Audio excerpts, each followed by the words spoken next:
জামাত নেতার কোম্পানি থেকে ছাপানো ব্যালট 10-20% এক্সট্রা শিবিরকে দেওয়া হয়েছে কিনা এই মুহূর্তে আমাদের ডিসিশন হচ্ছে এই নির্বাচন আমরা বর্জন করছি।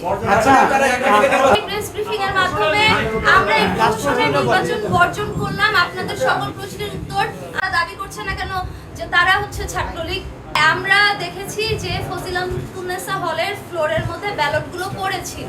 শুধু ফজিলাতুন্নেসা হলে না, অনেকগুলো হল থেকে এরকম আমাদের পোলিং এজেন্টরা রিপোর্ট করেছে যে হলের ফ্লোরের মধ্যে ব্যালটগুলো পড়ে আছে। শিবিরের যে পোলিং এজেন্টরা আছে তারা কিভাবে 1 ঘন্টা আগেই ভোট কেন্দ্রে ঢোকার সুযোগ পায়। আমাদের যে পোলিং এজেন্টরা আছে সব পোলিং এজেন্টরা পৌঁছানোর আগেই অনেক হলে ভোট গ্রহণ শুরু হয়ে গিয়েছে। এটা তো স্পষ্ট যে এখানে কারচুপি করা হয়েছে। একটা নির্বাচনী আচরণবিধি এরকম হতে পারে, ঠিক আছে, কিন্তু তিনি জামাতের নেতা। এটা হচ্ছে আমাদের কোন পোস্ট আছে, কোনো পদবি আছে কিনা জামাতের নির্দিষ্ট কোনো? আপনারা জানেন যে তাদের কোনো পদ, আপনারা যে শিবিরের যে শুধু আমাদের প্যানেলটাতে কি দেখেন, জিজ্ঞেস করেন যে তাদের প্যানেলে তাদের হচ্ছে কমিটিতে কি পোস্টে আছে, তাহলে আপনারা জানতে যাবেন। বিদ্যালয় প্রশাসনের সুযোগ থাকা সত্ত্বেও যে আমাদের নিজেদের আমরা নির্দলীয় কোনো জিনিস, নির্দলীয় ম্যাটেরিয়ালসগুলো আনবো, তারপরে যখন এটা করেছে আমরা তখন থেকেই আশঙ্কা করছি এই নির্বাচন হবে ফাতানো নির্বাচন। তো আজকে যখন আমরা নির্বাচনের দিন আসলাম, আমরা বেশ কিছু অসঙ্গতি লক্ষ্য করলাম।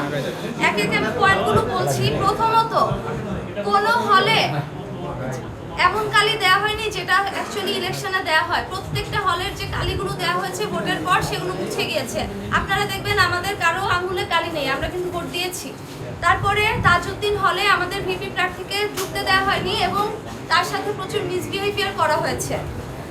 তাজউদ্দিন হলের আরও একটা অসঙ্গতি হচ্ছে সেখানে ভোটার লিস্টে কারো ছবি নেই। ছবি না থাকার কারণে সেখানে নির্বাচন 2 ঘন্টা বন্ধ ছিল। সব মশার বিরুদ্ধে সুরক্ষা দিতে এলো বসুন্ধরা এক্সট্রিম অ্যারোসল, মশার বিরুদ্ধে এক্সট্রিম সুরক্ষা। 21 নং হলে ছেলেদের মব সৃষ্টি করা হয় এবং মেয়েদের জাহানারা ইমাম হলে একজন স্বতন্ত্র প্রার্থীর গায়ে হাত তোলার অভিযোগ পাওয়া যায়, সেখানেও একটি মব সৃষ্টি করা হয় এবং এই যে অভিযোগটা এসেছে কিন্তু শিবির প্যানেলের বিরুদ্ধে। তারপর শিবিরের যে ক্যান্ডিডেট আছে মেঘলা, তিনি সাংবাদিক পরিচয় দিয়ে সাংবাদিকদের কার্ড নিয়ে সবগুলো হলে একদম রেস্ট্রিক্টেড জোনেও প্রবেশ করছে, যেখানে অন্য কাউকে স্পেশালি আমাদের যে প্যানেল আছে তাদের কাউকে কিন্তু প্রবেশ করতে দেওয়া হচ্ছে না।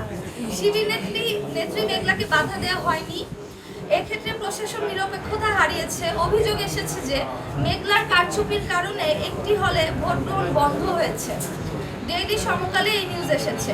অন্য ক্যান্ডিডেটরাও এই কমপ্লেন করেছে, কিন্তু প্রশাসন কোনো ব্যবস্থা নেয়নি।